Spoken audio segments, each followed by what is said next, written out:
So I want to make this video real quick to just talk about something that I hear constantly from clients question-wise, as far as what is the quickest way to raise your credit.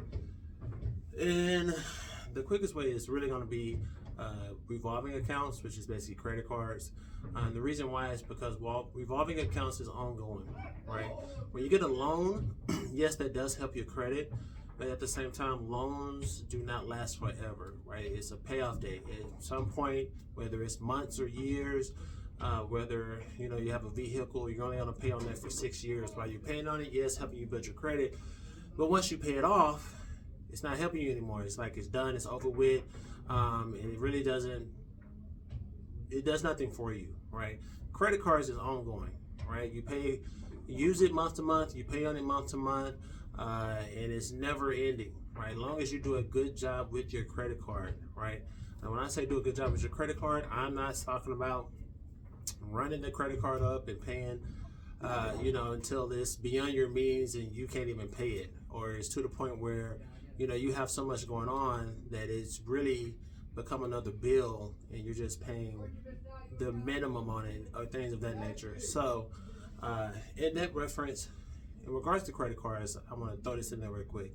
The best way to use credit cards is to you really just want to show that you're responsible.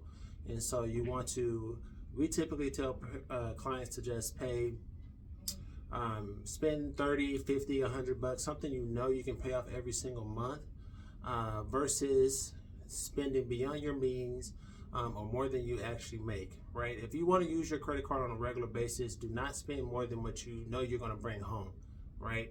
So for an example, let's say you have a credit card that has a $5,000 limit or a $10,000 limit, right? You don't want to run it up, right? If you only make $2,000 a month,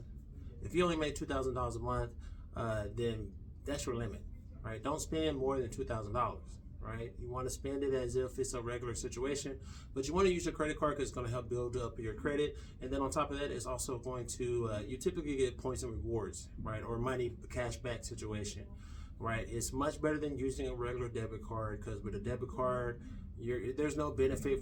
It doesn't help your credit. You're not getting no bonus rewards or money back situation. So use credit cards, but use them responsibly.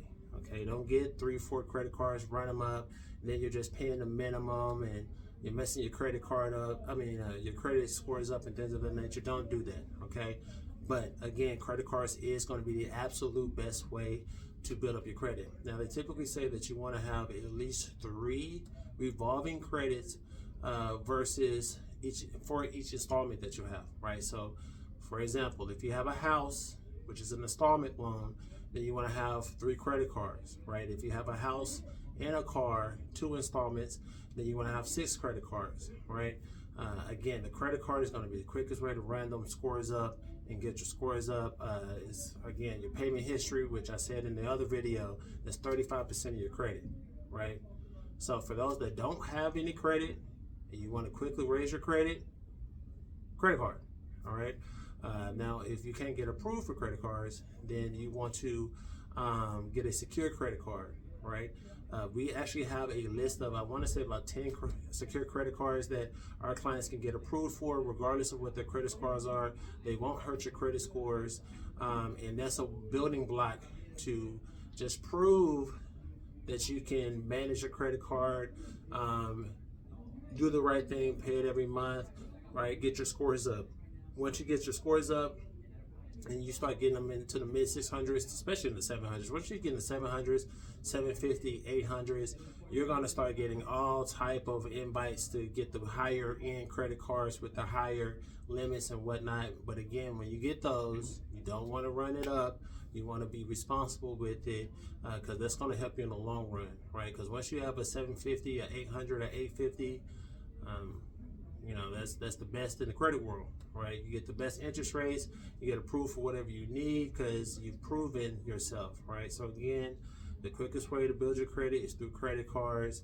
You want to have 3 credit cards for every 1 installment loan that you have. Want to stay responsible with your credit cards. Another quick way to build up your credit is if you have a family member, a friend, or someone who's had a credit card that is responsible, that pays their credit card on time, don't have late payments, they can put you on as an authorized user to help you build up your credit, so that way you can start getting your own credit cards, and then eventually you can remove that, right? But you do not want to become an authorized user on someone's credit card who is not doing a good job with their credit cards, is maxed out, high utilization, things of that nature. Another thing, just thought about it, that I get asked all the time is the utilization of your credit card, right? Meaning if you have $1,000 and you spend $1,000, that's 100% utilized. You used all the money and funds that's available, right? When your statement date comes, you want to make sure that you are at 30% utilization or less, okay? Anything higher than that is really not, it's frowned upon, pretty much, plain and simple. So, yeah, with that utilization, you got to be careful with that, because again, I come across a lot of clients who have 3-4 credit cards, and all of them are pretty much maxed out, right? That is not, and they stressing about that on top of the collections that they have that they owe money to, the late payments and stuff. And I mean, one late payment could drop your score anywhere from 50 to 100 points. So it's very serious, right? And the last thing you want to do is be in a situation where, you know, you messed up your credit before you even really got to use it. Now you're trying to play catch up and fix it so you can actually use it to get a house or get a car or start a business or something of that nature. So, you know, if you don't have credit and you need to build it, you're not in a horrible spot, right? It's better than having negative items on there. You just need to build it up, get your little secure credit card. If it's already messed up, I mean, yes, you can fix it. It's just, you know, you're starting at a little harder spot, but it can be resolved. But again, y'all take care of your credit, because, yeah, I mean, a lot of people don't realize until they become, you know, they're adulting, and it's time to try to get a house because they're tired of renting. Or a lot of times I come across where people trying to get a better job, and they are checking your credit, right? They're checking your credit when you're trying to get an apartment. You know, you want a new car, you go to the dealership and you have to do this high down payment because your credit's bad and it's a high interest rate. I had this lady tell me she had an interest rate, I want to say it was like 20-something% on her car, and she wanted to get her credit right to get, because she wanted to refinance or get another vehicle. But I mean, that percentage was crazy. But anyway, that's it. I just wanted to make this video to talk about that real quick. I'll talk to you guys later.